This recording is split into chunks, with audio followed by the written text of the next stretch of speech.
The bus suddenly jolted, interrupting Eleanor's thoughts.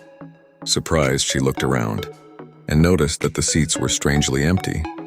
Curious, she muttered to the driver, but he remained focused on the road, completely ignoring her. At the next stop, a man stepped onto the bus. His pale face and drenched clothes were unnerving. But what gave Eleanor chills was his lack of luggage. As he passed by, his footsteps disturbingly silent on the wet floor. She couldn't help but shiver. As hours passed and the fog thickened, the bus began to slow down. Eleanor's heart raced as she realized that the mysterious man was no longer in his seat. Confused and anxious, she noticed a folded newspaper on the seat next to her. When she picked it up and saw the headline, she gasped in disbelief. It revealed that the bus and its passengers had disappeared.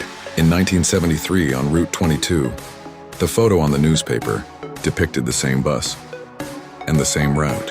In the misty background stood a figure, which she recognized as the man. A low whisper filled the bus, chilling her to the core.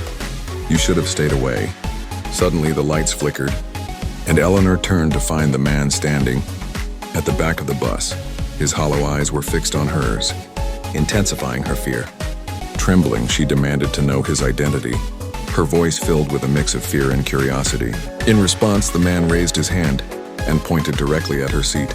Stunned, she discovered an old, rusted ticket beneath it, and to her horror, the name on the ticket was hers.